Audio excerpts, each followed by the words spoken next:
Tonight's webinar is called Let's Talk Kids, Gaming and Social. And with the season that's in it, coming up to December holidays, school term, the timing is really important, isn't it? And that's why this one is for tonight.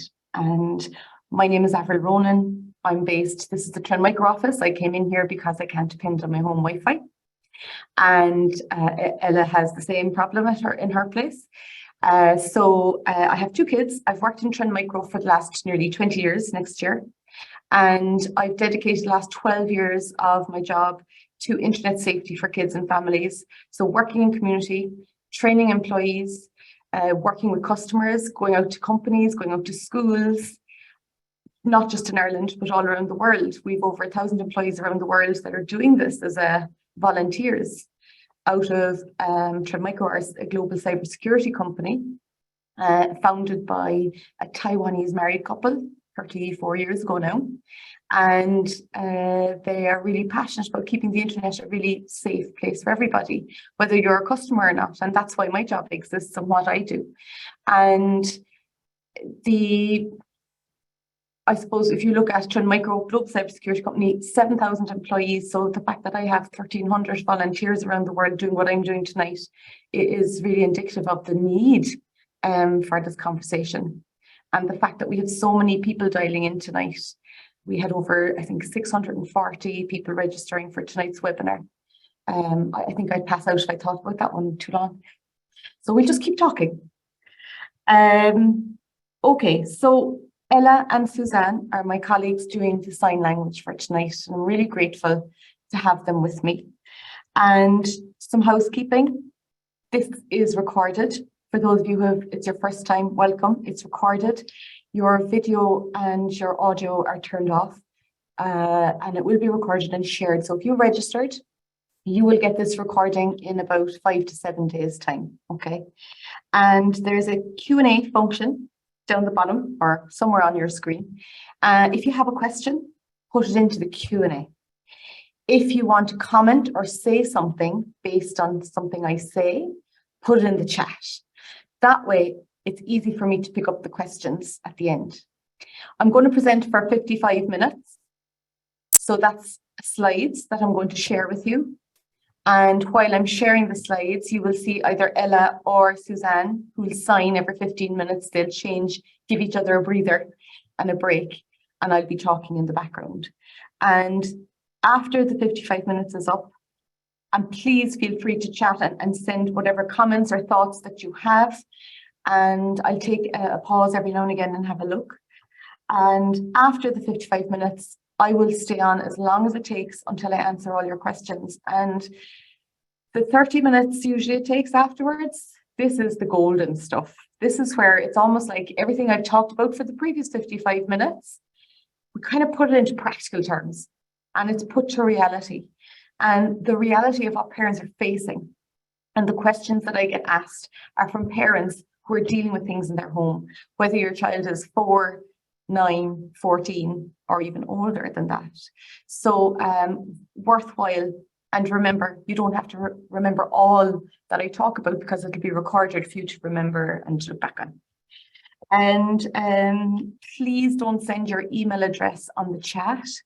If you definitely do, just send it to hosts and panelists, not to everybody who's joined, okay? And okay, so if we look at gaming and social networks, how many of your kids are thinking about getting gaming or technology for Christmas, for the season that's in it? How many of your kids are getting a mobile phone for the first time? Perhaps they're getting a device for the first time, some sort of a device, technology of any kind for Christmas. And I think when you look at gaming and social networks, they come hand in hand, don't they, with the device, with the technology that they get. And this webinar is all about, you know, looking at the benefits. What are these games and social networks? And what are the risks? Why, you know, balancing the risks with the benefits is what we really want to focus on here. Because if you look online, you'll probably hear only all the bad stuff. But actually, there's so many benefits to gaming online and to social as well. And we need to bear that in mind. So the goal for the webinar tonight, like it always is that you feel empowered after this session. You don't know all the answers. None of us do, but you know where to go. Suzanne was telling me earlier she had a problem with her screen yesterday, and she researched it online and it gave her some tips and she fixed it. So that's what it's all about. And as a community, that we all talk to each other.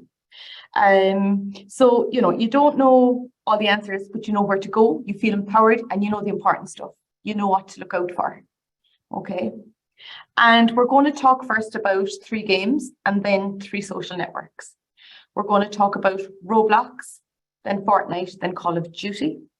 I'm going to show you, just basically tell you what they are, what they do, and some demonstrations, some short video tutorials, some demos on settings, safety settings, and different things. A lot to get covered, you should say, in 55 minutes, 50. Then for the social networks, we're going to look at TikTok. Then we're going to look at Instagram. And following that, then we're going to look at Snapchat. So before I even start on it, and I start sharing my slides, I just want to remind everyone, especially those that may not have joined the last webinar in October, it's recorded on our website as well, on the events page under Ireland. The 3 things that were really important overrule and override everything I say tonight as well. The relationship with your child comes first and foremost. It starts with the relationship and it ends with the relationship. It never ends, it's always there. Talking, active listening, not overreacting, and being there. Can your child come to you and tell you whatever it is that's happened? You may not even want to hear it, or you won't believe, but not overreact, not confiscate devices, just being there for your child, thanking them, and knowing they're going to come back again and again, because that's what you want as you and your child grow up online. Even when they're 15, 16, I've worked with teenagers who say, can't talk to my parents about it. They don't have a clue. So don't be turned off by that. I've got some really good tips and we'll get through this, okay? My second piece of advice on the last webinar, aside from the relationship, is the tech tools. There is so many safety settings. You don't have to buy anything. They're all there. You just have to find them. And if you can't find them, you can go online and have a look or rewatch this webinar and set them up. And they complement the relationship with your child. So when your child's online, it could be for the first time or they're 15, 16, but that technology supports them through safety settings. And as they get into, 18, 19, they grow up into mature adults. They know exactly what to do the minute they download the latest app that they want. They go straight to settings. Before they even download the app, they're going to research it, review it, check it out. Is it worth downloading? And then when they do download it, they set up the settings. Why? Because you've set that up as a baseline for everything that comes into the house. Every couple of days, I have 2 kids, they're tween and teen now at this stage, and there's always something new they want, some new thing. It's an opportunity to talk, to explore, to research together. What is it about this you want? Why? Let's look at it. If it's age appropriate, if the reviews are good, let's go for it. If not, let's compromise, find something alternatives that works just as well. So complementing the tech tools complement. So the relationship, the tech tools. Please remember these. I'll bring them up again towards the end, but these are all through everything I say tonight. And the Cyber Academy is 10 episodes at the moment. The 10th one is launching this week on misinformation, but they're for kids between the ages of 7 to 10 years of age. And they are free, available on our website, actually the one where our webinar is going to be hosted. And 10 different episodes. We will have 12 by the end of the year, and they're fun, and you can do it at home or teacher can do it in the classroom, and each episode takes 10 to 20 minutes, depending on how long you want to have the chat with the kids for. There's a fun video, and there's questions to ask with answers, and there's an activity sheet that they can colour in and do when they go home. and a QR code to bring parents back and look at the video again, getting the family involved at home as well. And there's even an episode on camera safety and one on safety settings. So child version. And we're also training transition years at the moment to go into schools, primary schools, and deliver this to 7 to 10-year-olds, which is working out really, really well, you know. So there are the three things. The relationship, tech tools complement your relationship, and the Cyber Academy is great to get kids at a young age on board with being safe, being cyber champions online. And my own personal experience, and Ella's probably sick of me saying this, you have to do the time. That is it. Try to avoid it in the past.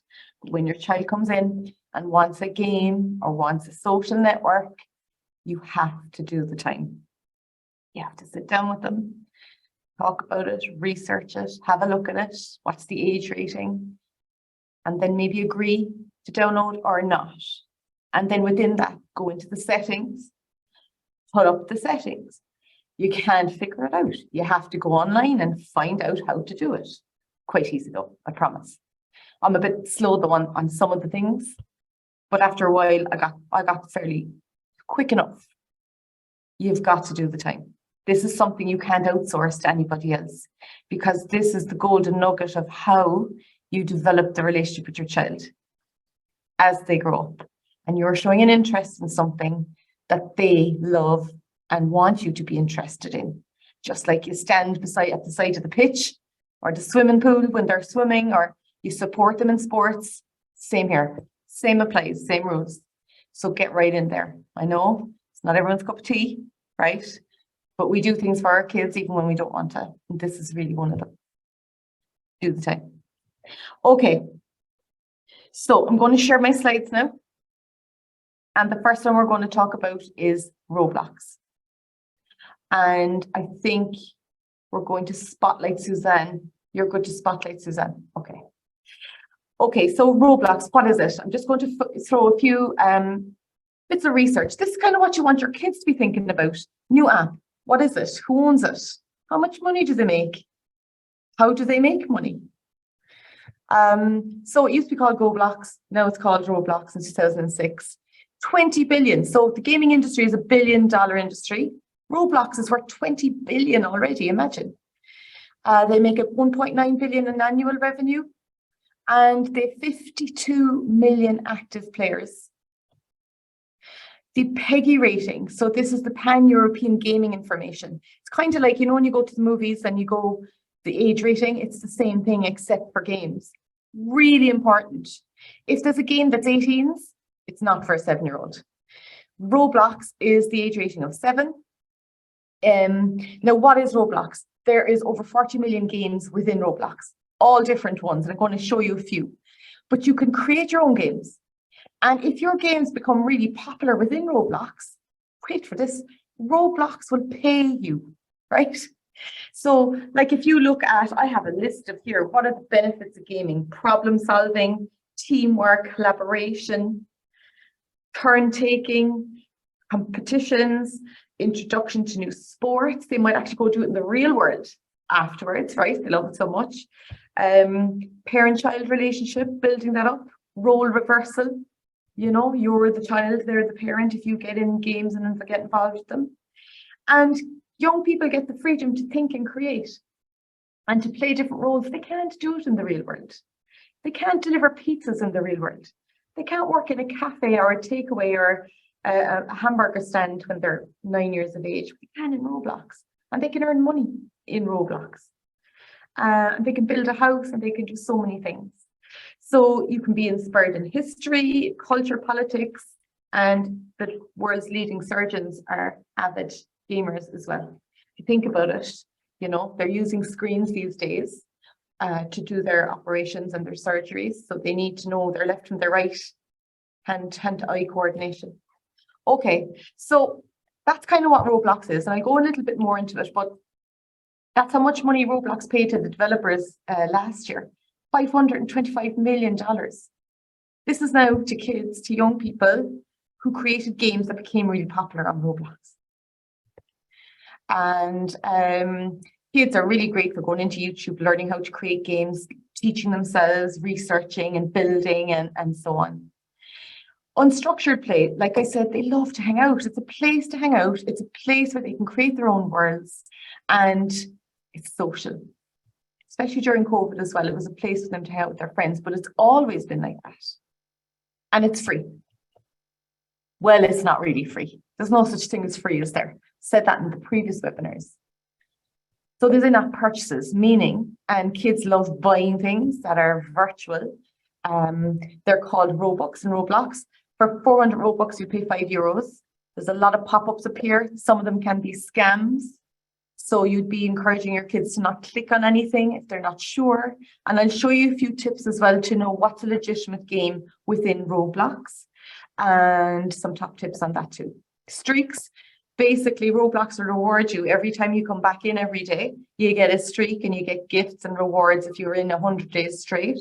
So you can see the catch there, bringing people back time and time again. So that's what a streak is. Whether it's a Roblox streak or a Snapchat streak, it's the same.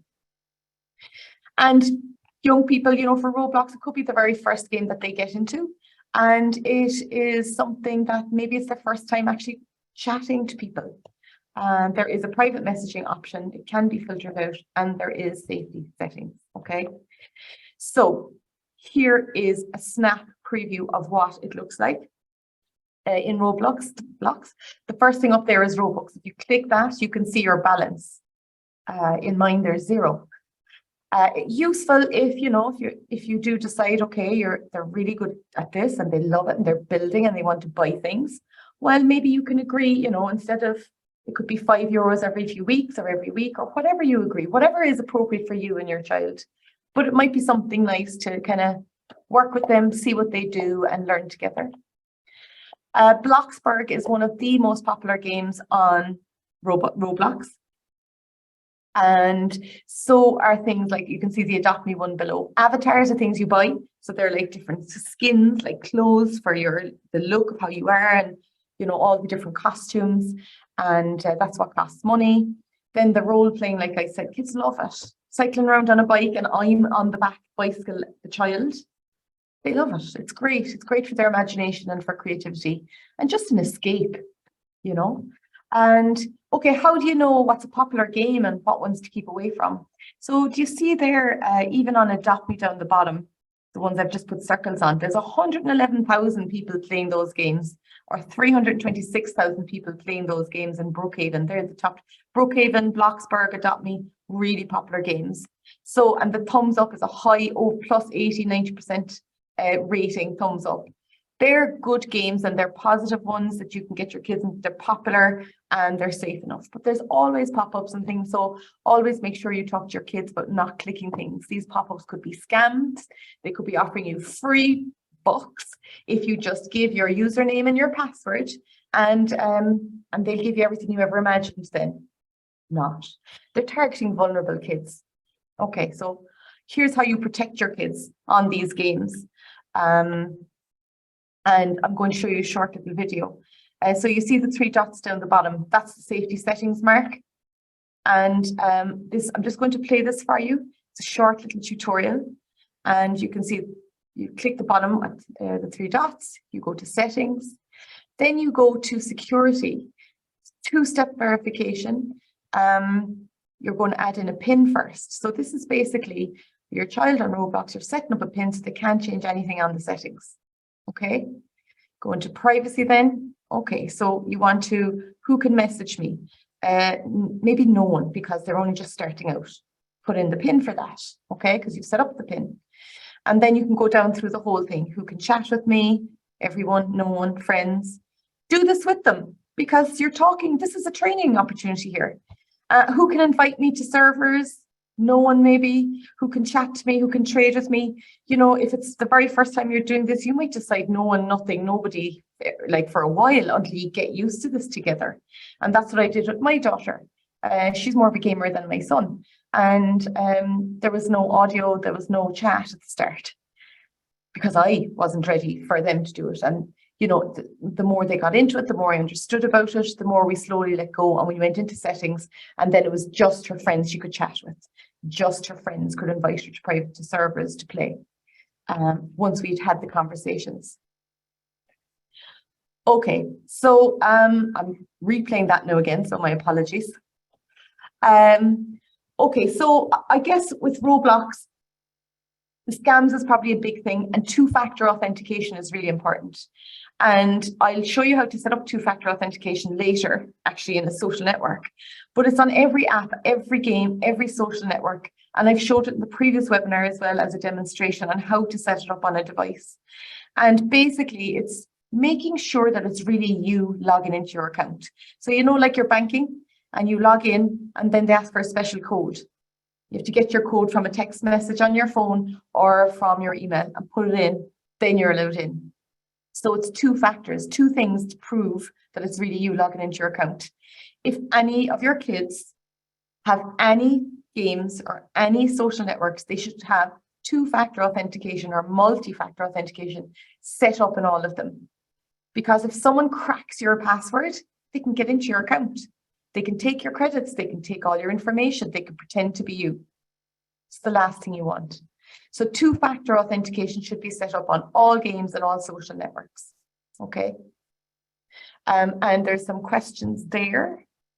Is anyone else struggling with hearing this? How is the sound? Is everybody? Just checking. Lisa just wants to know the sound is pretty poor. I hope that's not me. Okay, so I'll just ask you if you have questions, please put them on the Q&A. Okay, sound is good. Okay, I'm sorry, Lisa, I think it might be your local sound. And thanks everyone for giving me the thumbs up on the sound. I can hear perfect, that's good. Okay, right. So Fortnite, we're going to start on Fortnite. What is Fortnite? And I will answer all questions at the end. I just want to get through the slides for everybody because some people might want to leave on the hour. So I'm conscious of that. So any questions you've asked, I will answer them at the end, I promise. Okay, so Fortnite, what is it? These again are the questions you want your kids to be reviewing. What is it? Who owns them? Owned by Epic Games. 30 million players in a day. Imagine that. At any one time, there can be between 3 and 4 million players playing on Fortnite, right? Age rating is 12. So when your child says, oh, I want this game, you need to be looking for the PEGI rating, like I said. Look at the reviews. What are the reviews about this? Common Sense Media are a fantastic website. They review every game, every app, every social network, every movie, every book. And they give parent feedback and child feedback. And it's a good way for you to dilute and to help you figure out, well, what is appropriate for you. Very important. Free to play. So again, Fortnite is free to play, but remember, there is no such thing as free. There's in-app purchases where you spend money to buy things like avatars and skins, things like that. But you can play the game for free and you can download it. So how does it work? There's 100 players in any game and there's teams of 4. And it lasts, and the last team standing wins, basically. You have to knock out all the rest of them. You're parachuted down onto an island and you have to knock out all the other teams. And the last team of 4 standing wins. There are in-app purchases. So the V-Bucks, 1,000 V-Bucks is about 10 euros. And for that, you can buy different things. You know, better weapons, better passes and skins and the look and feel and clothes and costumes and all that. And as you level up, what I've seen is that, you know, they want to look better and look more professional as they level up in the game. Duration can be anything from a few minutes to 20 minutes, which is great for kids that really hate getting off the game. And you can imagine our next webinar actually is about dealing with screen time challenges. But this is a good one for 20 minutes and you can agree before they go on it and then agree afterwards. And another good thing to do is talk to other parents. So when your kids are going on with their friends and they're getting involved in a game, that you agree with the parents for how long, so they can all go on together at a certain time and they spend an hour or whatever, and then they're off. And it's easier to manage as well if they're the rules, everyone is set, everyone has to come off it at a certain time. There's chat features, so you can put a headset on and connect by chat. talk to each other through the headset, and there's text you can talk to each other as well. And there's a lot of different platforms you can play Fortnite on as well. There is animated violence, no bloody features, but again, depending on if you have a public profile, if your child is on a public profile and they don't have any privacy settings, you could be thrown in with any other team of 3, and if you have a headset on, they could be saying any type of language, and they can be exposed to a lot of abusive and horrendous language, which is why settings are really important. And resources can be earned, and this is where the teamwork comes in.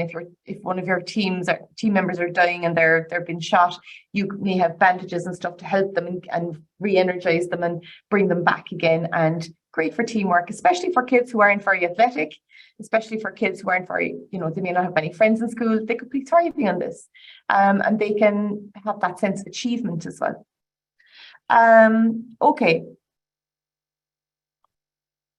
This is just an example on Fortnite settings. So you can see here the 3 lines. So it's either 3 dots, like in Roblox, or a cog in a wheel, or 3 lines. That's always settings, one of those.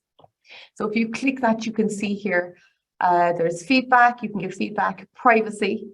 If you go into feedback first, this is how you report. You can report a bug, or you can report a player. If someone is being nasty or being horrendous or being rude or offensive or whatever, then you can report a player.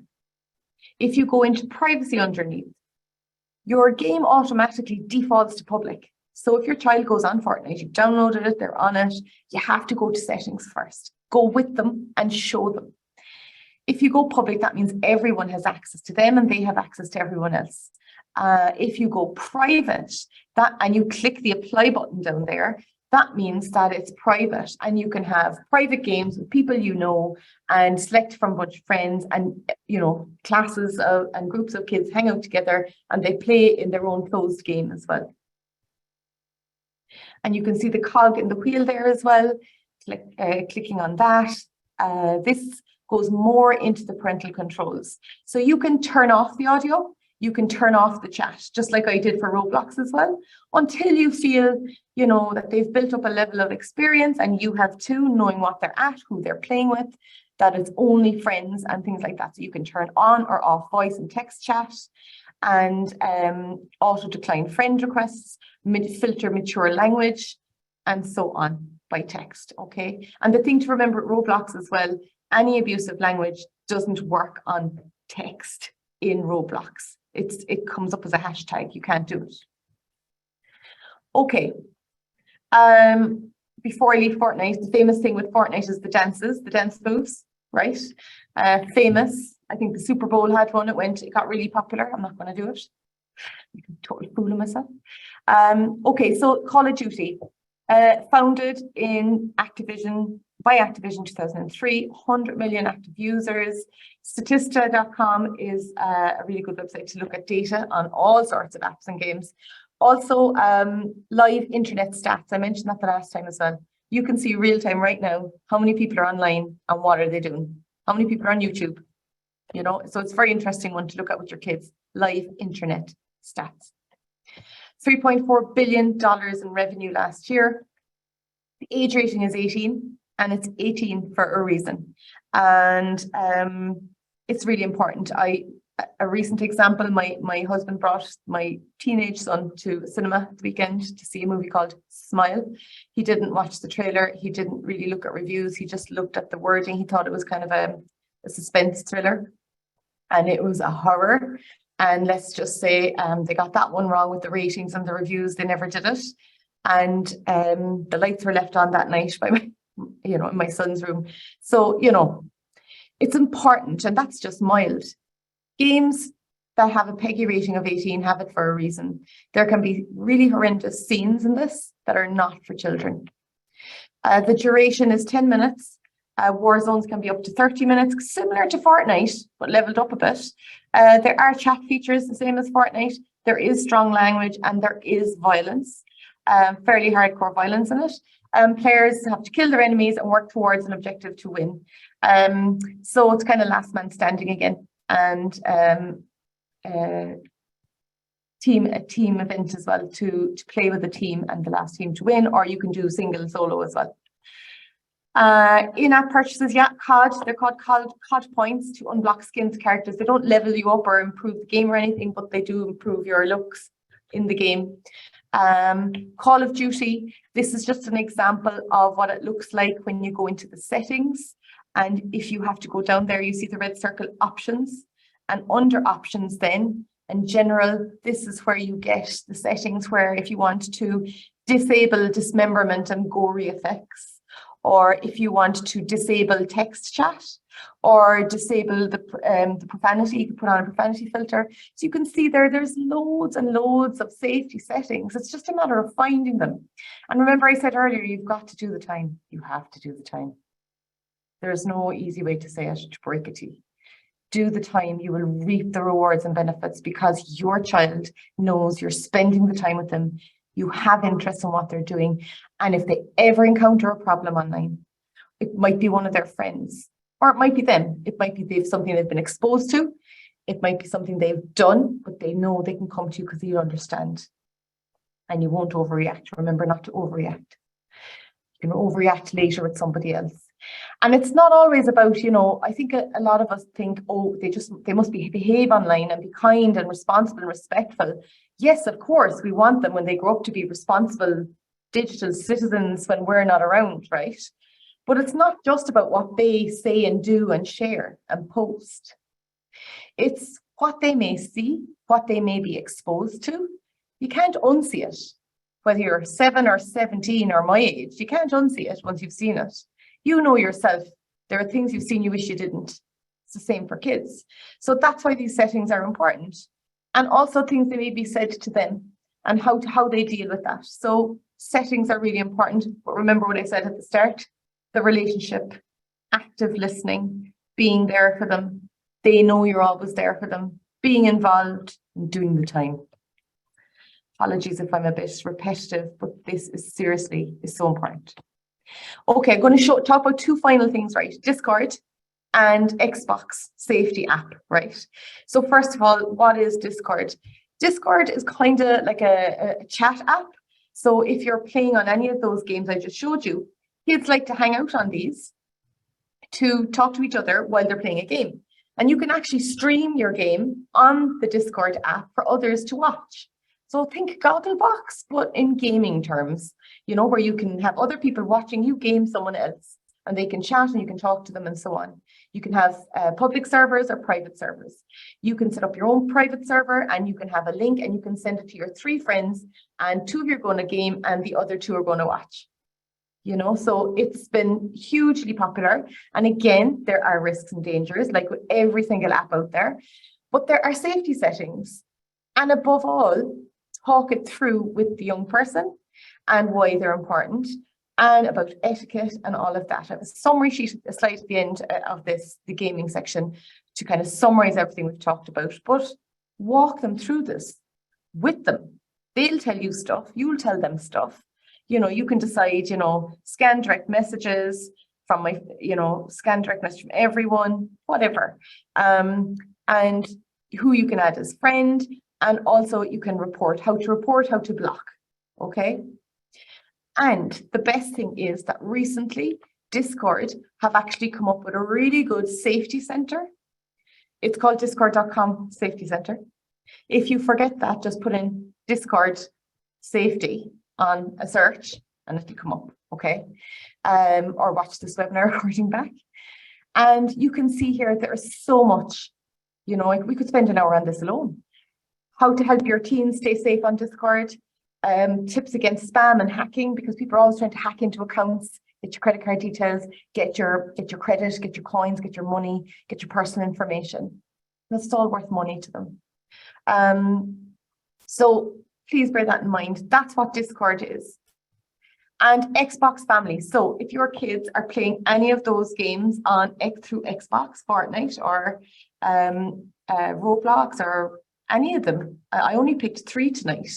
But you can actually download an app called Xbox Family Settings to your mobile phone. So whether you have an iPhone or an Android phone, you can download, if you have Xbox, obviously I don't, I'm a PS in my house, But Xbox Family Settings app, download it to your phone, and you can then monitor different things. So you can filter apps, you can limit the screen time, how much time they're allowed on Xbox. You can approve the spending money, how much they can spend, and friend requests that they come through you first. Now, obviously, I mean, if they're at 18 years of age, you're not going to be using this. But the beauty of settings is that you kind of, it's like training ground. It's like, this probably sounds terrible now, but you know, when you're training your kids to go to the loo, it's the same thing. This is like training their brains, right? That safety settings are there to keep me safe, and I need to do this to keep me safe. Safety belt in the car to keep me safe, you know. Friend requests. This is just because they come to me first. You know, you have to know these people before you're allowed to play with them. They have to be your friends. They can't be strangers. So again, it's about having the conversation, great opportunities for conversation when they're that young age, okay? Okay, so how do you protect them? So this is just a summary concluding the gaming section. Your privacy and security. Remember I said Peggy and the reviews. Look them up online, just put it in. Fortnite reviews, Fortnite age rating. You'll see Common Sense Media. You might see something from Webwise. You might see something from CyberSafe Kids. A communal area. Your kids need to be playing these games in a communal area where you can see them. Don't let them have the headsets on all the time if they have the headsets on. Okay, at the start, you may not have any headsets, no audio, no chat. But over time, you slowly introduce them because you're building up trust and responsibility with your child, which is excellent. They love that. They've earned it. They want it. And, you know, but in a communal area, always have your eye on them, see what they're doing, check in with them, hear what they're saying, and they know that they now and again have to take the headset off because it needs to be kept clean. The language needs to be kept clean, and you want them to know that. And settings, so strong passwords, long and strong, 12, 13 digits at least. And the more important thing is the two-factor authentication. So if someone cracks into your password, they can't get into your account because you've got it double bolstered. You can turn off audio, you can turn off chat, you can limit what they're exposed to and restrict content on all of the settings on all of the apps, gaming apps. You just need to find them. Security software, again, I would say that anything you use to connect to the internet, you need to have security software. So that's antivirus software, and it protects you. So it stops pop-up ads, adware, malicious software, spyware. Actually, when you hang up from me later, you will be redirected to our feedback form to give me feedback about how you felt this webinar went. And if you want to put your email address in the comments field of the feedback form, I will put you in a prize for antivirus software for 5 users for 1 year. And that is something that you could use then and play around with at home to see, you know, what is it doing and how can you use it. You can use it on mobile devices, laptops, desktops, the whole lot. Okay, so know the real cost of free apps. Okay, so remember I said before, yeah, they're all free to download and use, but they're not really, because you have to accept terms and conditions first of all, and they can do whatever they want with your information on it. And then in-app purchases, you're buying things, so you're spending money. And then authorized sellers. So, you know, these free, kids are always, oh, she won't give me more money, but I'm going to see if I can get it for cheap here. Free Robux, click here, give us all this information. No, kids, and this is why. And you need to explain it to them. There is no such thing as free. That's a scam. And there are young kids that are quite vulnerable. There are kids that are in their teenage years that are vulnerable. There are kids with learning difficulties, with disabilities that can be a target. And that's why it's so important to say, listen, anything that's going for cheap online, especially credit and games, no. Trust your gut, follow your instincts. It's too good to be true. Come to me. Okay, so authorized sellers only within the game, only from authorized sellers, only buy from Roblox, for example, only buy on the PlayStation. On the PlayStation, I have a wallet and I put money into the wallet for my daughter. Not all the time. She hasn't played it now in a while, but there was a time she gets into it, you know, she has phases where she spends time on it. And you can put it in a wallet. So that's great to kind of manage your money in your pocket. You can buy gift cards, similar to the wallet as well. How do I set that up? Trust me, I had to do the time. I had to go online and search, how do I set up wallet in PlayStation? How do I give my child money in Xbox? So it is easy to do. You just need to find the instructions online. So, okay, let's start with the one most important: talking, conversation, listening. They feel they can come to you no matter what. It's very important. Research together, talk to each other, go to the settings together. You're training them and you're spending time with them, and play together, hang out. Or if you're just really not into it, just watch them play. Even if it's just for a cup of tea and sit down beside them for 5 minutes, just get into it, show them. They crave your attention. We're so busy all day long, every day. They crave your attention. So give them that 5 minutes with a cup of tea, just watch what they're doing. Okay. I promise you, you will reap the rewards. They'll come to you. They'll know you get things, so they'll tell you what's going on. And encourage that always, that no matter what, you can tell me anything. I promise I won't confiscate your device. I may not know the answers, but I will definitely help you. Okay. Okay. Social. How are we doing for time? I need to look at time. Okay. I've got about 18 minutes to talk to you about social, and I've got some nice demos, and I think I chose 3, but I could have chose any 3. And after, when I show you the demos, I hope you'll realize that it doesn't matter what social networks I show you. All the settings start looking the same. They all are the same thing. They just look a bit different, but you want to go to certain things, you know, strong passwords, 2-factor authentication, friends of friends, location, privacy, security. They're all the same. So when you give your child their first device, especially a mobile phone, because with a mobile phone comes the likes of Snapchat, the likes of TikTok, and you agree rules together, and you discuss them, and you download them, and you set them up, okay?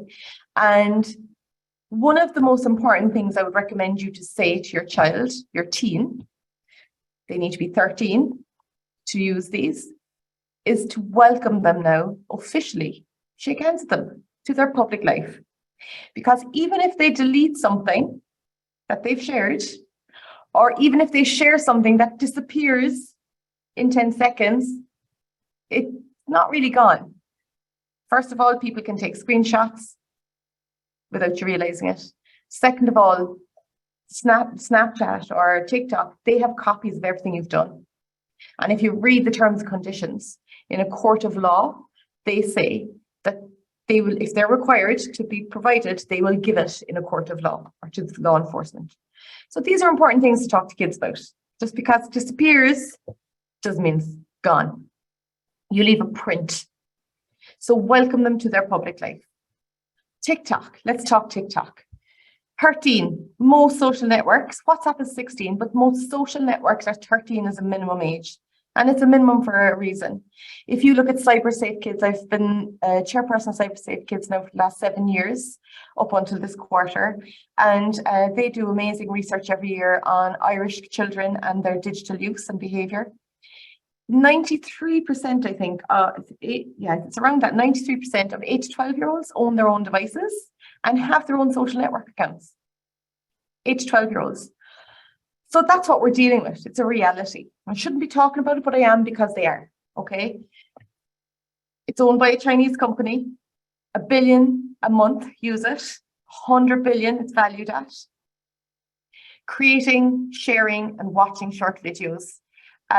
TikTok has just really exploded during COVID pandemic, and young people, especially people of all ages, adults as well, they use it for business, but young people are really using it to create content and to share and to watch short videos, from dance to comedy to education. It used to be called Musical.ly. It was a lip syncing music video. You make a video and there's music in the background and you lip sync to it. So it's like your own music video. And there's hashtag challenges. Some are to raise money, some are to do really good things, some are really funny, and some challenges are really dangerous to the point where they cause harm and can even be fatal. And I'm sure we've all heard of these at the news, and that's why it's so important that we don't have it like an elephant in the room. Use even this as a conversation with your kids. I know some parents bring their kids to these webinars and have great conversations with them during the session. Kids are smart, kids are really creative, and kids like to do things, but sometimes they may not understand certain challenges. They may be more vulnerable than other kids. And that's why, how do you know the difference between a harmless challenge and a harmful challenge? And that comes down to conversation with your child again. So a shift in passive consumption. So instead of just this mindless scrolling, kids are actually getting into creating content, making videos. My daughter loves CapCut, video editing. She made me a video last night on why I think you should give me a mobile phone for Christmas. That's what I got. Short video on, right? She's really working on that really hard. She's in 6th class. We're negotiating at the moment. So shift from passive. So she's really creative. So it's a really great place to be creative. Videos can be anything from 15 seconds to 3 minutes, but now it's changed to 10 minutes. There's really fun filters. I can look 20 years younger on TikTok with filters. Same on Snapchat, actually. Great effects, time lapses. There's some really cool video features when you're making videos. Really excellent, really fun. You can see the attraction if you get in there yourself. You'll get hooked. There is mature and explicit content on it. And that's why it's really important if your child is on it between the ages of 13 to 16 or anywhere up to 16, if you feel your child is okay to TikTok, they need to put in their correct date, year of birth. I'm not saying date. They don't have to give away their specific birthday date, but the year, because TikTok will protect them up to the age of 16. And here's what they do. If you're between 13 and 15 or 16 to 17, they have stricter rules. So not lying about your age is really important. Your videos can't be downloaded by others. Nobody can duet with you in a video, or they can't comment on your videos, only just friends and different things like that. Your account is private. So that's a reason. Privacy by default. TikTok are trying. Okay, so this is an example. I've done some video tutorials, but this is just screenshot just to do it real slow. This is a TikTok account. And you see up the top, the 3 lines is the settings. I'm going to privacy. Why? I want the account private. If I slide to the right, this is not private at the moment, it's public. If I slide to the right, only users that I approve can follow me and watch my videos. Okay, so that's really important. And that's how you'd set that up. Comments, this is another one. So with the comments, who can comment on your videos? Do you want everyone to? So say your child has just gotten TikTok and you can go in here and say, oh, I'm not so sure, all your friends, can we just go known for the moment? Can we just agree that just for a little while and just get used to it? And maybe then your friends, you can upgrade to friends then, but definitely not everyone. And you can see here, filter all comments, that nobody can comment unless you check them first, which is pretty cool. And you can review filtered comments. So there's a lot of different things you can do. Just have to play around in the settings. Now, here is an example of how to set up 2-factor authentication on TikTok.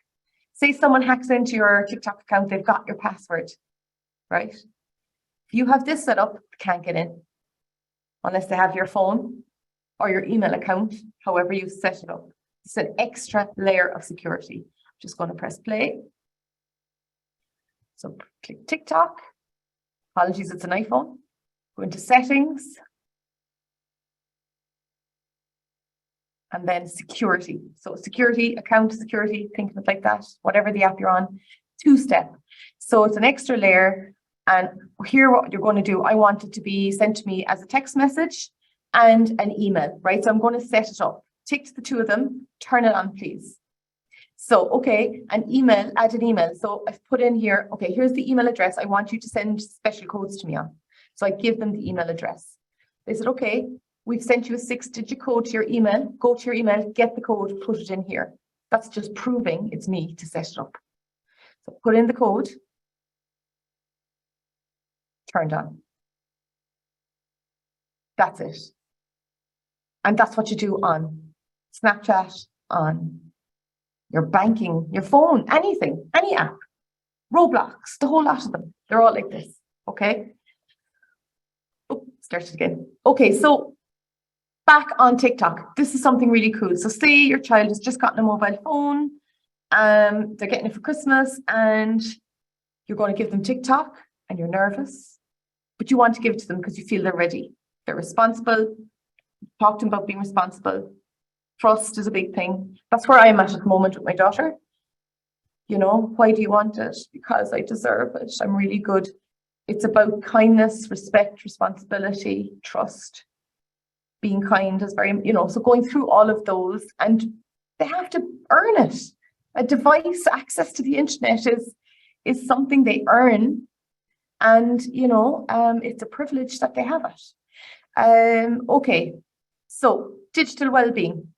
If this is for yourself, right? Say you're on TikTok and go into digital well-being, you can manage your screen time. So for example, I've set a time limit on my own to 45 minutes. And if I'm on TikTok for more than 45, which never happens because I'm too busy always. But if I'm anything longer than 45 minutes on TikTok, I get locked out, and it says you have to set your, put in your special passcode if you want more time. So it makes me think, and I get out of it. A lot of teenagers use this because they want to control their device instead of their device controlling them. And that's how you do it. If you go down here to restricted mode and turn that on, select it. Restricted mode limits content that may not be appropriate. So say for your child, you can go into their device and go set it up restricted mode, you know, and you can turn that on, which means that they can't access everything on TikTok, but they still can access things. And again, you'd have a pin to put that in so it can't be altered. Now, the other thing that you can do with TikTok is called family pairing. And basically you're mirroring. So you have TikTok on your mobile phone and your child has TikTok on theirs. And you basically connect them together. So you mirror and you can see what they're doing. So for example, if you click family pairing, you can set a limit for them. You can exclude content that's not appropriate, and you can limit who's in contact with them. So if you turn it on, you've got, okay, I am the parent. If you click, I am the parent. And then if you click, you're the teen. So there's, with the parent, there's a QR code, and you have to get their phone and scan it over the QR code, and then they're hooked and connected. But this is really about the relationship with your child, explaining to them that you want them to have it, but you want to make sure they're safe. And you won't be doing this forever. It's just onboarding them and making sure they're okay. And it's an opportunity to discuss the risks, the dangers, to talk to each other about it, and for you to spend time on it with them. And they're not always going to be using it to talk to you, but at least they know how you know how it works, and that you can come to them anytime, that they can go to you anytime about things. Now, before I leave TikTok, the Cyber Academy is the 7 to 10-year-old program that we have. 10 episodes for kids, and our transition years are delivering it all around the country as well to the primary schools. And each episode is 10 to 20 minutes long. Have a look at it. Encourage your teachers to do this one episode on a Monday to wake them all up, or one episode on a Friday morning to kind of get them in form for the weekend. So really great, really good conversation, and it really gets them thinking about privacy, security, passwords, healthy habits, camera safety, and so on. Okay, Instagram. A few things about it. Again, 13, it's owned by Facebook, worth 102 billion. Photos and video sharing. So it's kind of like your album, you know, your public album. Again, your public life. Stories, feeds, messaging, fun filters. So you can just tell everyone where you are, what you're at. You're sharing moments, and you're following favorite celebrities. So whoever your favorite movie star is, whoever your favorite cook is, whatever, right? You follow interests. So stay in touch with friends and with family. And it can be inappropriate, the content, and there can be dangerous content as well. And like every app, again, there are settings, right? So hold on, we have some more for you. There is a risk, right, of kids comparing themselves to others, and that whole sense of well-being, their self-esteem, you know, the perfect person on Instagram, I mean, they may have their face, you know, all done up with those lovely features that they have, filters. They may have cooks, chefs. They could be millionaires. You don't know what they're doing, the perfect lives. But young people tend to compare themselves, and it may not be a positive influence on their life. And this is something to really talk to young people about. You know, who are you following? How do they make you feel when you look at their stuff? How do they make you think? How do they influence you, good or bad? At the end of every year, I do a detox on my accounts. Who really bugs me, that makes me feel not so good about myself. I don't have the perfect house or I'm not the perfect cook, perfect body. I'm not at the gym 10 times a week. So I start deleting out those that I followed during the year for a particular reason so that I don't feel so annoyed. Good thing to talk to kids about. It does represent a highlight of someone's life, best times. You don't often get the bad times. Okay, again, good to talk to kids about. Why are you using it? How do you feel when you go on it? How long are you on it for? How do you feel when you're off it? What did you get out of it? Did you do what you meant to do on it? What about next time? You know? Okay, so here's my own Instagram account. There's the settings. And then if you look here at privacy, turned it to private, right? So nobody, I'm sorry, if anyone goes looking for me, you probably won't find me. And if you do, then you'll have to send me a friend request. And if I don't know you, I won't accept you as a friend. That's what you want your kids to do. Comments. So you can go in here under comments and go, okay, so hide offensive comments. So I automatically hide comments that might be offensive, that are put on anything that I share. And you can manually filter. So you can hide comments of specific words. And if there's somebody bugging your child or upsetting your child and they're commenting all the time, you can actually block them. Okay. And you can restrict them too. But by blocking them, you're saying they don't know that you've blocked them. So you can see here under restricted accounts, we won't tell them you restricted them. Only you and the person you restrict will see the comments, but nobody else will. And they won't even see you're online or when you've read their messages. So that's a really cool feature to have. But, you know, if there is mean comments happening and it's happening persistently, there's a bigger conversation needs to happen. And sometimes young people want to take a break from it anyway for a while, come off it, turn off notifications, not share, become a minimalist for a while, you know, so, but be aware that that's there. Snapchat, the final one, we're nearly there. So I have just a few more minutes, so please bear with me. 13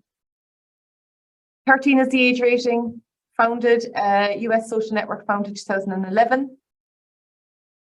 Revenue of 4 billion. Snapchat, look, it's quick and easy. You send snaps, it disappears in 10 seconds, or it will stay there for 24 hours, you decide. And like I said earlier, it doesn't disappear really. There's a copy of it on the Snapchat app. And if a court of law asks for it, they'll give it to them. Or a friend might turn off their Wi-Fi and take a screenshot and turn back on their Wi-Fi, and there they have a shot of it and you don't know. So thinking about what you share is really important. Messaging disappears, like I just said. You can send photos, you can send videos, you can talk to people. Great filters, really fun. There is offensive and inappropriate language. It can be unkind stuff, hurtful, inappropriate photos, naked photos, which is, you know, in Ireland considered possession and distribution of child sexual abuse material. Something again to talk to young people about, particularly in their teenage years. And Snap Map. So in my last webinar, and you can watch it back, I turned off location. I turned Snap Map off in a demo for you.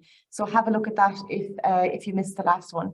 Snap Map is basically all your friends, if you're private, all your friends can see your location down to the room in your house, practically in your housing estate, right? If you're public and you've accepted a load of friends, everyone can see where you are if you've location turned on, okay? So it's really important that you know that Snap Map exists. Think like a massive map and you can be seen there and you can turn it off. Why is it important and why is it a cool feature? If your child is going to town for a few hours with their friends, they can select, okay, I only want these two friends to see me on the Snap Map because I'm meeting them for lunch or go to cinema, and I want my mum or my dad or my auntie to see where I am too. Boom, boom, boom. Select who can see me and they always know where I am. Benefit. I had a friend, he used to work, he was an intern here in Trent actually. He went to, I think, Cyprus with 12 other friends on mopeds. Mother's worst nightmare, mopeds. Anyway, he went out there, he lost them all. He didn't have to ring them. He literally went on SnapMap and found them all and went and followed them, got there. So there are benefits to SnapMap if used wisely, but know what it is and know how to turn it off. And it's in the previous webinar I did. Okay, Discover Stories. I've taken a screenshot last night of the latest Discover Stories. Here's a sample of what your child can see if they literally swipe that way from right to left. It's called Stories, Discover, and you can everything from National Geographic to BBC News to whatever you want, but you can also have these kinds of stories, you know. So they can be exposed and you cannot hide these. And, you know, when you think of 8 and 9-year-olds on Snapchat and what they can be looking at, it's pretty horrendous. So please be aware of that. There's a reason that 13 is the age. And the conversation is the most important thing. You know your own child, you know what's important. Family Center is the coolest thing that's come out of Snapchat. Think the family pairing on TikTok that I showed you. You know, that mirror, your device and your child's device, you kind of mirror them. And, you know, when you're starting them off on TikTok, similar for Snapchat. It's recently come out this year. And if you go to snap.com family center, again, if you forget, just go Snapchat family and you'll get there. And I've done a little tutorial, and my apologies, the feedback from the last webinar was it's all iOS. I have an iPhone, I'm sorry, but I have my lovely friend in Trend Micro in tech support. He's giving me an Android device, so I'm going to start doing demos on Android as well. So just please bear with me and I will do them. It's just that I happen to have iOS. So, okay, go into Snapchat. Here's SnapMap, by the way. You see there, I clicked on my face and then into settings and go all the way down, and I'm going to Family Center. Okay. What is Family Center? Okay, so it means that you can view your teen's friends. You can see who they've messaged, and you can report abuse directly to Snapchat. You, first of all, have to invite your young person to join you in the Family Center so that you can do that. I think the only way you can do that is, this is for starting off again. This is training material here. This is training ground, like driver seat, learner driver, right? Safety belt. Look, if you want Snapchat, then we're going to have to do it this way. And the reason is because my job is to keep you safe online and offline. So let's do this just for a short while until I get used to it and I know what it's all about, and you get used to it, and you know, all of this and so on. So you invite them, and once you click continue there, I did click continue, but you just have to, I didn't have anyone to invite between the ages of 13 and 18. So I'm sorry, but my daughter will be getting this in the next 12 months, the next 6 months, probably more likely. And I will be recording it then for you, right? Watch the space. I'll let you know how I get on. Wish me luck. So their messages and snap content cannot be seen. So this is a privacy thing, and I think it's really important. You don't want to be snooping in what they're saying. They don't want you to be doing that. And they can see what you see, just to help them kind of look. I just want to make sure. It's a comfort thing for me, but it's a safety and security thing as well. And when you get familiar with it, and we have, I trust you, you're responsible, you can take off with it on your own. But until then, let's just do this together. So this is kind of the whole family pairing thing from TikTok. It's now in Snapchat. Okay, to summarize, and I'm sorry, I went 5 minutes over the hour. But just to summarize on the social networks, the relationship is so important. Did I mention that about 1 million times, Ella? I think I did. I should have a t-shirt with the relationship. Talking. I mean, if your child can come to you and tell you anything, that is the greatest gift you're ever going to get from your child, as far as I'm concerned. Especially in teenagers, when you get a grunt out of them most mornings when you drop them to school, if they're anything like mine. So, encouraging them at all times to talk to you. If they don't feel comfortable talking to you, make sure they have somebody that they can talk to. It could be an auntie, an uncle, a cousin, somebody that will keep an eye on them and that they feel they can come and talk to. Kindness. We emulate kindness all the time. We can show them what kindness means. They need, if they see unkindness, call it out there and then. Hey, stop giving that person a hard time. Why are you doing that? That's the easiest way to deflate a situation. I had a principal today send this webinar out to all parents in the school saying, I'm constantly more and more being dragged into situations where kids out of school are on social networks and on gaming sites, and the conversations are getting out of hand and they end up with me to sort out. So, you know, it's easier for one kid to stand out and say, hey, why are you doing that? Like, you know, it could be a face-to-face thing, one-to-one somewhere, and it can deflate everything. And it's so much easier than all the parents being hauled into the office. Now, it may not be easy for kids to do that in that environment. And that's why safety numbers is the next thing, that they come together as a group or they talk to you. And they always comfort the person, the victim that's getting a hard time, and make sure they know that it's acknowledged and that it's wrong. So I'm not going to go into all of these in detail because the time is up, but you know, what do you do? What do you agree? How do you protect your kids on social networks? These are the things you need to talk to them about. Respecting yourself and others. Don't take photographs of yourself half naked and put them out there. And just think about your principal looking at them, because that's where they're going to end up. You know, that's the real hardcore conversation. Now, obviously, you wouldn't have that with a 4-year-old, but you know, when the age appropriateness is right, these are the conversations. I'm telling you, it's happening. So make sure that you have that conversation with them. The camera. So we have the camera safety settings for 7 to 10-year-olds at the Cyber Academy, with transitioners delivering it. It's cathartic. They're delivering it to small kids, telling them to be careful. You have to ask for permission before you can take a photo of someone else your age and share it. You know, and not just of that person, their parents. So, you know, we have to respect others' privacy. Think before you snap. Fact.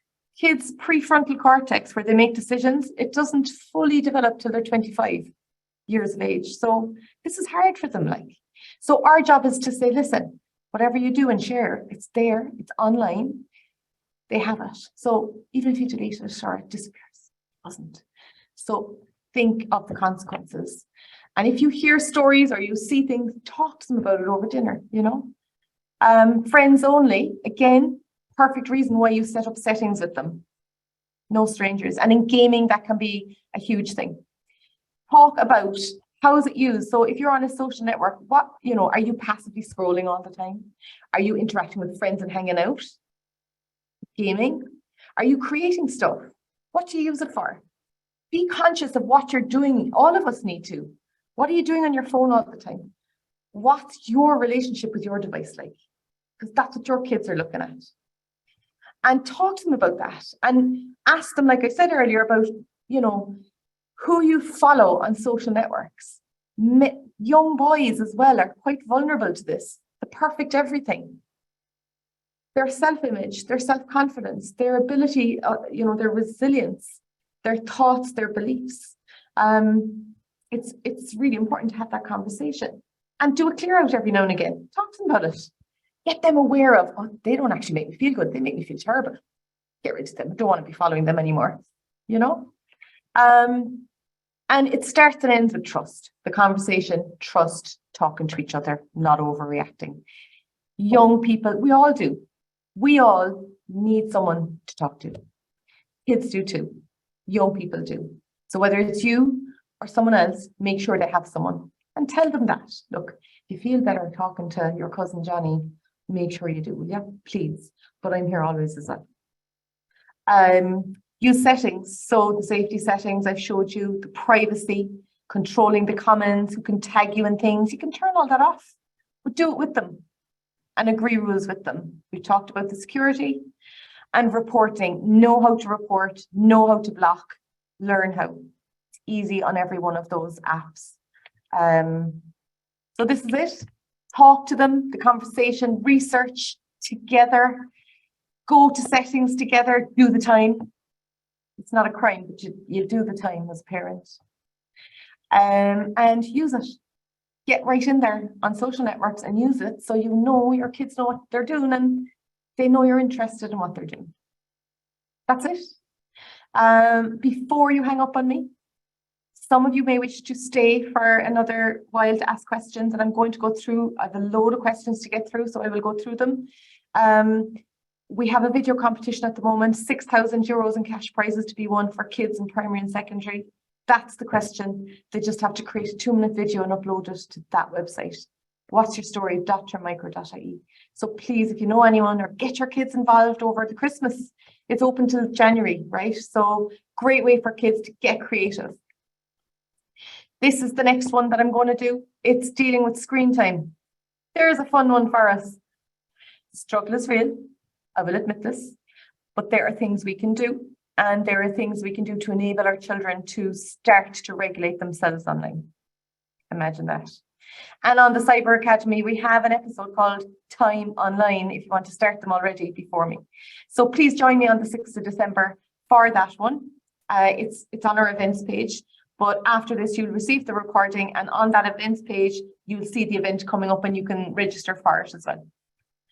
And that's the feedback form. So when you hang up for me, you'll be redirected to the feedback form. And like I said earlier, if you're interested in a 1-year subscription for 5 devices of antivirus software called anti-malware, cybersecurity, then put your email address into the comments of feedback form, not on the chat. Just don't want everyone having your personal information. And I will delete your email address after we've done the prize, by the way. So now it's question time. And that was it. So we went a little bit over, but we do have quite a lot of questions. And thank you very much to everybody who stayed on this long. And we still have quite a number of people on, so really appreciate it. I'm going to go to the chat, the questions, the Q&A. And if you really like a particular question, just go to it and thumbs up it, and that will bring it to the top of the pile for me. If that's something that you'd like me to talk about. I'm just going to go through these now. Dublin, there's people from Dublin, Castlebar and County Mayo. Okay, for Roblox, does the user have to have a phone number?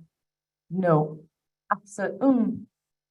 No, I set that up as part of two-factor authentication. When I set the Roblox account up, I had to put in an email address. So I gave my phone number and my email address for two-factor authentication. So for my child, they definitely didn't have a phone number. So it was my phone number, and I have it purely for two-factor authentication. I've given 2 of them, phone and email. Thank you so much, Ger Duggan. It just popped up there. So, I hope that answers your question, Margaret. Okay, sound is perfect. That was an old one. So I'm getting through the questions quickly because there were questions. Okay, so 10 people like this question. How do you control YouTube settings and control changes being made? So there's a few things with YouTube, right? First of all, YouTube family, pretty cool. Similar to the ones I've just shown you now, right? If you just go in YouTube family, owned by Google, YouTube. And under YouTube family, you can actually set up a YouTube channel for your child. If they've been asked you to get a channel and they want their own YouTube account, you can set up a YouTube channel for them, but you're the parent and they're the child and you're the guardian. You can monitor comments, you can monitor everything that they do and safe keep them. But they get to have a channel, they get to have subscribers, they get to create, they get that whole experience, but in a safe and secure environment. And as they get older, you can slowly release it out. Now, if you go, for YouTube, you need your Gmail account and you need to go into your Gmail settings. Now, I don't have a Gmail tutorial right here for you at the moment that I could pull up, but within your Gmail Google settings, for YouTube, depending, you want to control your YouTube settings, you need your Gmail account for this. So go into your Gmail settings and go to YouTube. But it depends on what you want. You can do a safe lock it down. You can put in restrict mode so that when your kids are on YouTube and they search for something, then it'll only be age appropriate content. But remember, if you go into a search engine and put in how to set up safety controls on YouTube, the first thing that comes up on top of that is how to bypass parental controls on YouTube, right? And this for me is really important because we need to remember once again, kids are really smart and they are wanting to use YouTube for a reason. And we need to talk again about it and about the dangers and what they want to use it for and why and so on. Now, there are settings, you can set it up and you can lock down, but they have to use your Gmail or their Gmail account in order to view it. But if they use a different search engine, so say they go into Firefox or some other search engine, they could get into YouTube a different way without using a Gmail account. So now you have, depending on their age, if they're under 10, you have YouTube for Kids, which is really cool. And it's only for a tablet. And it's completely restricted, very little ads, no comments, and it's all very kid friendly. Now, again, same as everything else, communal area, they never go to the bedroom with their devices or gaming devices or whatever, keep an eye on them. But YouTube for kids under 10 is ideal. If they're on YouTube and there's no way you introduce YouTube for kids, it's kind of like the poor cousin at that stage. But like if it's their first time, YouTube for kids is brilliant to introduce them to that first. Mary Foley, I don't know if I've answered that. I'm sorry, I don't have a tutorial on it. If you wanted, I could maybe bring it to the screen time management one just for, you might let me know if you want me to do that in the chat. I can do a tutorial and show you how to set up settings. But like, honestly, do this as homework, right? Everything that I've showed you, you just find through the internet, just like Suzanne did yesterday with her screen was broken and she went and searched and she figured out how to fix it. So it's the same thing. The internet is there to help us fix things, set things up and make things safe. So go into your Google account, set up YouTube settings, but remember kids can bypass a lot of that stuff as well. So back to the relationship depending on their age. Okay, what's the appropriate amount of game time for a 6 and 8-year-old? Game time, okay. So if you look at the American Pediatrics Association, for 0 to 2, they say kids shouldn't be on anything, right? From 2 to 5, they say an hour on a proper resolution screen, you know, and supervise with them, be with them. From 6 up, it's pretty grey area, and how much time online is a grey area, but also screen time is a grey area. We used to call it screen time when it was just the telly, but now screen time is everything from your alarm clock in the morning to the Fitbit on your phone, to the Kindle you're reading your book on, to the device you do your homework on, and everything in between. Chatting to friends, looking at the news, researching, listening to music. So it's pretty, thanks Annette. Thanks for joining. It'll be recorded anyway, so any juicy questions you miss will be it'll be on the recording afterwards. So it's kind of a grey area, the screen time. So what I would say to you is, right, and the next, Gillian, join me in December the 6th, because I will be giving some really good stuff out on how to deal with screen time. And this is from Dr. Rich at the Children's University Hospital in Boston. And he's a pediatrician, but he's also a mediatrician.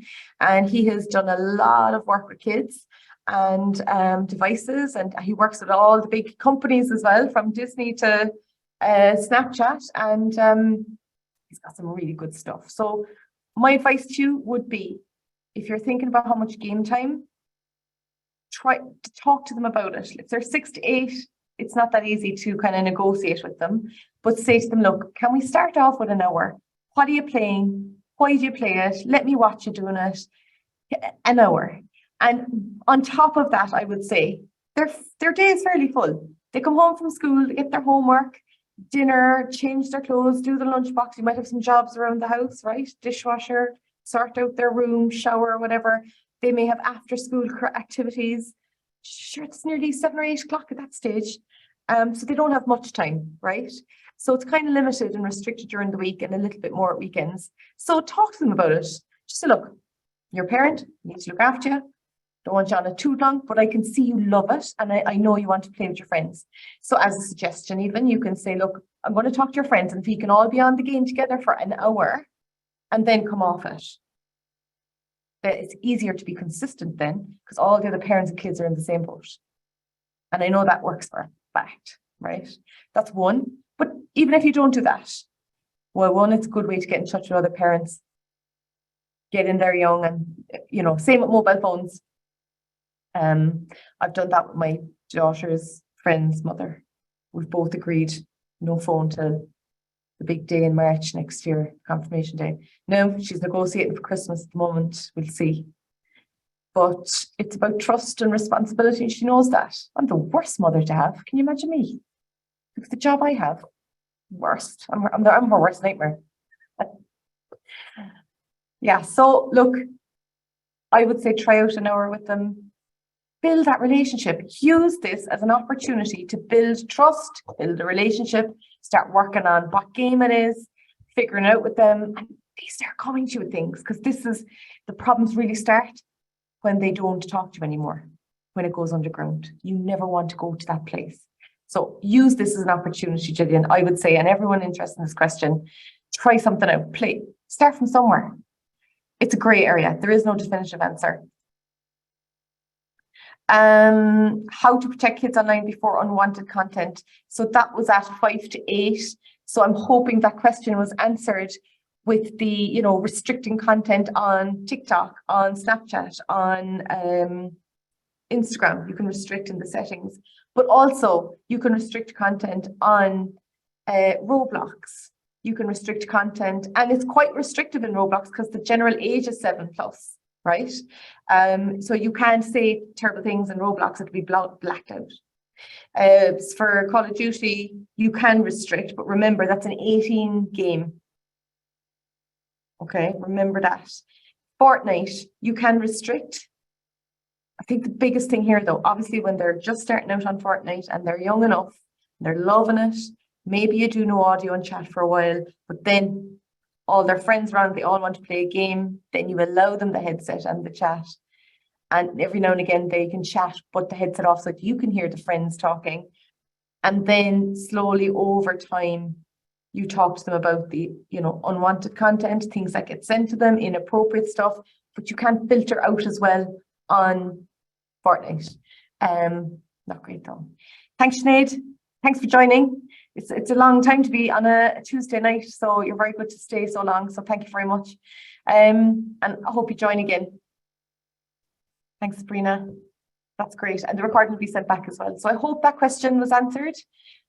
Is in Fortnite, is there an option to put in a pin like Roblox? I don't think so. Off my head now. I don't think so. I'm trying to think. And does anybody on the chat know? Just out of, let me just see there. Logging off now. Is there anyone with kids? Please, if you have friends, this is what we need to do as a community. We need to talk to each other as a community at the school gate, at parties. Get it straight. Get your story straight with the other parents. Be consistent. Get the rules right. It's easier to be consistent with other parents. Thanks, Kate. Okay. I don't know if there's anyone in there. I don't think so. Jenna, about the code.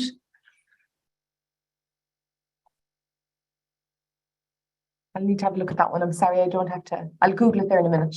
Okay. Actually, I'll Google it now because I don't think anybody knows. I'm just going to have a look.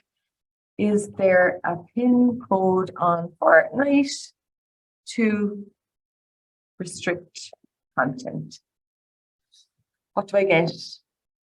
You will need to set up a 6-digit PIN that will be used to access the parental controls. So this is in the Epic account portal. Yes is the answer. Fortnite parental controls. Yes is the answer, Jenna. Yeah, that is great to know, isn't it? So you can lock it down with a PIN. Obviously, don't share that PIN and don't make it easy to guess and change it regularly. Don't share that with your child. So my son keeps changing the settings after I change it, turning back chat on and off. So if you go to epicgames.com and it's in their parental controls. Managing Epic parental controls. So you need an Epic account. But I promise you, it's not that difficult because I actually have an Epic account. So she's scratching her head. It takes a while, but listen, do the time. I promise you, get in there, do it. You're doing more than just doing the sentence there. You're showing your kids you're taking an interest and you're helping them. And we're all really worried about the risks and dangers that the internet provides and puts out there towards our kids. So the more in there we are, the safer, better we feel. Best website for showing the safety settings for games and apps. Best website for showing the safety settings. So, okay. It depends on the game and it depends on the app. But like, I'd be honest with you, if you're looking at Discord, that has a really cool safety feature, safety site. Snapchat, their safety center is family center is really good. They even ask you questions about what you should ask yourself after spending time on Snapchat. Digital well-being, like TikTok has a digital well-being area. So I would say to you, not so much websites, but if you're looking at safety settings for games and apps, go into the game your child is interested in with them and go straight to well-being, go straight to safety settings and play. There's videos, TikTok and Snapchat are brilliant. They've got brilliant videos and fun, engaging, easy to listen to and short because, you know, all our attention spans are so short. So go in there. I did say at the start though as well, Common Sense Media is brilliant and so is WebWise.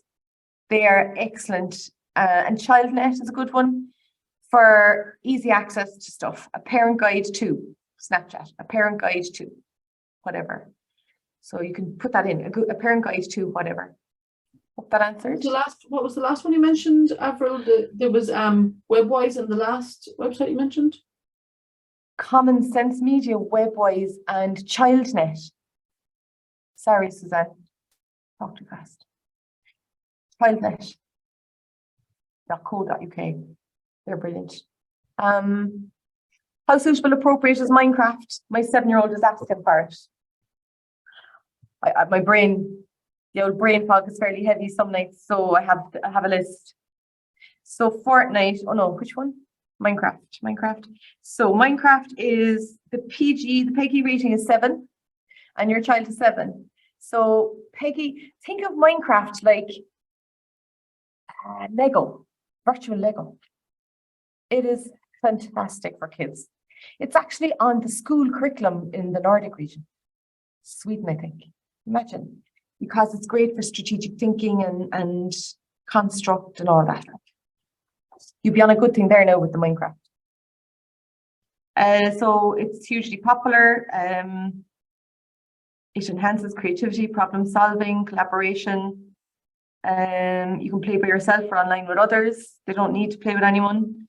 It's survival mode where they need to avoid getting killed by zombies. There's a chat function in there, but you can disable that. Many kids follow YouTubers who play Minecraft, popular ones, and they're quite fun and clean and entertaining. Pat and Jen were one I used to always remember. So I hope that answers your question. My son says there isn't. Okay. I think that might be the question on Fortnite pin, but I did find one, but you have to be Epic own it, so you'd need to go to Epic. So have a look. You could, and again, I'm sure there could be ways around it, but I would definitely try that one that I suggested. Is there a similar app, Xbox for PlayStation? No, I'm hoping they're going to come out with one. It would be brilliant. As soon as there is, I'll let you know. It'll be on my slides, I promise, because I'll be using it. But I have to say, like the settings in PlayStation are pretty easy to follow. I mean, for me, like the family settings, there's parental controls, there's family settings, there's wallet. And if you get lost, just go into your phone and search. Where is the wallet again in PlayStation? So it's easy enough. Is there evidence? Is there any violence in Roblox? My 4-year-old has been playing it. And I didn't know it was for 13-year-olds. I changed settings to all ages, but that must mean over 7. Yeah, because Roblox has the PEGI rating of 7, the ESRB is 10 plus, but like Roblox can be pretty clean and you can lock it down on the safety settings as well. Depending on what your concern is, but the violence in Roblox, depending on, like, there's 40 million games in Roblox. I mean, if it's Adopt Me or Bloxburg or one of them, pretty cool games, and go in with them to see they're not violent at all. I mean, my daughter goes around working in takeaways and earning Robux and then delivering pizzas and building her house then with the money she earns and buying windows and showers and furniture and designing her bedroom. And so it's like, I think Roblox is pretty neat, but listen, depends on what game they're in within it. There can be some violent ones as well. There's always a kid in the classroom who finds one and tells everyone else. So just, again, keep your eye on them.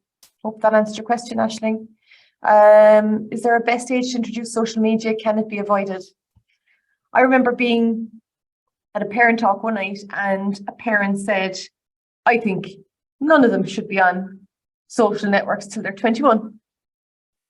And I could see where they were coming from, but I mediated or facilitated a conversation with all the parents in the room that night because there was for and against in the room. And it was very interesting because they all came around to the one conclusion without really me. I just facilitated the conversation. And they basically said, well, what do you want to do at 21? They're going to have to figure it out at 21 then. So aren't you better off doing it with them as they're grown up? So that when they get to 21, they know what to do themselves. They're proper digital citizens by then, fully responsible, full fledglings online.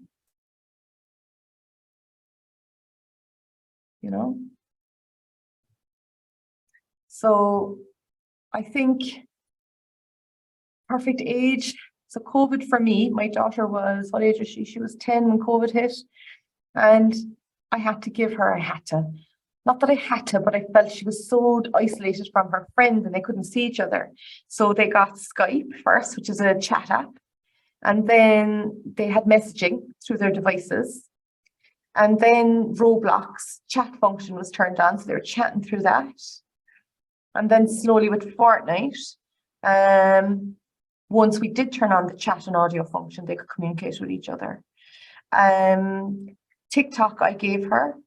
We discussed it, obviously. I didn't just say, what have you know today?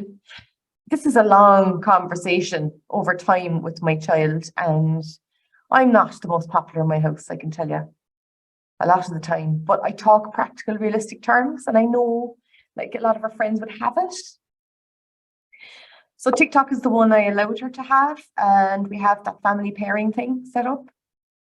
But she's really, why does she use it? She loves making videos, loves it, creative. She's got video editing apps and all this, and she doesn't even read the comments. And actually, a lot of the comments that she has on her TikTok account, they're so kind and so complimentary. I know they're not always like that for people and for kids especially, but there is so much kindness out there. Like, oh, how did you do that? What did you use to get that? Can you show me? So, it kind of depends. So is there a best age to introduce social media? I'm kind of thinking this out loud. You know your child best. You have to decide which one. Are there ones that your kids or friends are on? Talk to the parents of them. Have a look at the safety settings. There is no safe one. If you don't feel comfortable, then hold off. Dr. Coleman, I always quote him. Are we afraid as a nation of parents to say no? If you feel as a parent and guardian of your child that they're not right for it yet, then hold off and explain it to them and tell them that in time they will. And is there anything else in the meantime as a compromise that they could have? Maybe it is Skype or something. Hope that helped. Will there be a playback available? Yes. Ella, that was an easy one. How can an 11 or 12-year-old have a TikTok account if they have to be 13? They lie about their age. We know many 11 and 12-year-olds with TikTok. Is there no proper checks? They lie about their age. And the problem with that is, like I told you earlier, if they say they're 18, that means TikTok can't even protect them 16 under on all the stuff I showed you earlier. So it's really important that you talk to kids. If you're going to give them TikTok, you set it up with them together with the year they were born, not the exact date of birth, if you don't have to, and go through the settings with them. Talk about what you're concerned about. Talk about unkind people, about things they may be exposed to, about challenges that are not healthy, about really great challenges, about the fun stuff, the creative stuff, the good influencers, the bad influencers, the unhealthy stuff. Just open up all that. Hope that helped answer.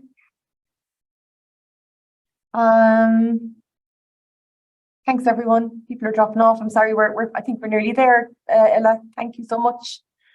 Direct. Is YouTube a form of social? Absolutely. YouTube is a social channel. Gaming, any gaming is a social network. Roblox is a social network. Fortnite is. They're all Minecraft, if they're chatting to each other, social. Place to hang out. I'm concerned about the misinformation on it and the rabbit holes my son seems to go down. Is there security settings for YouTube? He is 10 and enjoys it at his friends. Okay, so it's good news. Your son is 10, and this week, I'm hoping this Friday at the Cyber Academy, we're launching misinformation, an episode. The 10th episode is about misinformation, teaching kids what is it, how to spot it, and there's a fun activity sheet, a fun video, and a question and answer sheet that you could print off and have a chat with them about. Or even better, you could ask their teacher to do it in the classroom. I think misinformation is the greatest concern of all time, for all ages, all generations. So if you go to, I'm just looking here now again, YouTube family. This is from memory now. It's on, you have to have your Google account, more choices. Okay, I'm just going to show you here, David, if you're still on the line. So I've just gone on here. So this is YouTube family, my family. Exploration starts here. Know your choices. We give you choices to guide your kids on a YouTube journey. Look at it. Choices for every family. YouTube for kids. New supervised experience, that's what I was talking about earlier. So create a supervised Google account for your child. Choose from 3 content settings. And that is like very restricted, a little bit restricted, not restricted at all, as they grow up, kind of. Set parental controls, block channels, adjust time limits with Google's Family Link. Now, I mentioned that last week on our webinar, or last month on our webinar about Family Link, which is an app you can download to your iOS mobile phone device or an Android device to monitor your child's activity on YouTube, Google, and to do those parental controls. So spend some time here, youtube.com, my family. And that's all about YouTube for kids. So I hope that helped you with that. I think we're going to leave it at that, Ella. It's 9:10, and I think we answered the next question as well on YouTube. Yes, there's a lot of YouTube ones. I think actually, do you know what? I'm going to write down YouTube as something that we need to settings for the next webinar that we do next year, Ella, if you have the patience to deal with me again. It'll be next February, March and April, we'll do them again. So I'm going to leave it at that. We've answered all the best ones. Not the best ones, but the ones that were most popular. I'm going to end with this question. What age should my child be to get a mobile phone? You know your child best. I think the most important thing is to think about, what are their needs. Avril, do you mind repeating the question? I just missed, the internet was very bad. Can you repeat? Oh, sorry, Ella. Just the last question. The last question I'm going to answer is, what age should my child be for a mobile phone? And if your child has not a great sense of personal responsibility, they lose things a lot, then this is something you need to consider, because phones are expensive, especially if they're young. If parents are separated, a mobile phone may be really important for kids to stay in touch with each. Now, tablets do the same thing, communicating, but mobile phones are out and about, If your child has learning difficulties, they need it in school for reminders or whatever. Now, they may have assistive technology that can do the same thing, but if they need Wi-Fi constantly to remind them of things, there are different reasons why kids at a younger age would need them, but there is no hard to find rule. 84% of Irish kids aged 8 to 12 own their own device. I'm not saying that's a mobile phone now, it could be a tablet, but they own their own device. And as they get towards the age of 12-ish, then it's heading towards mobile phone land. For me personally, I've struggled. She has obviously got the tablet, and she's wonderful with it, very creative, has learned a lot, has made mistakes, and has been at the receiving end of things as well. We've both learned and we've talked about it. But she's coming now to the age where she's in 6th class now. The confirmation thing is the big, the mobile phone heading into secondary school. She doesn't want to leave primary school without having a phone because she wants to have the contacts of all her friends before she leaves.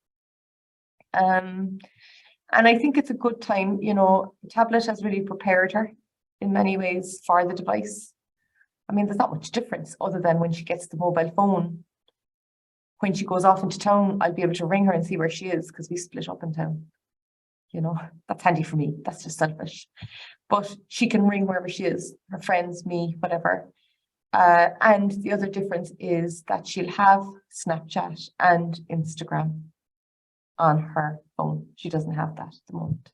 I gave her TikTok. We agreed to that with rules and the amount of time she can spend on it. But so there is no hard and fast rule as to what age your child should be to get a phone. Sorry, there's no easier answer than that. Margaret Murray, thanks so much for such an informative talk. Looking forward to reviewing previous ones and down the line. And the Academy, that's great, thank you. I need to really pay a special thank you to Ella and Suzanne tonight for your time. We've gone 50 minutes over as well. Thank you so much. It's, the amount of people on the call tonight has been superb and the engagement has been phenomenal again. So thank you, everyone. Thank you, Ella. And thank you, Suzanne. There you go. Thank you. How am I ever going to, I don't know, you're going to have to give me a job at some stage. Take care. Bye-bye.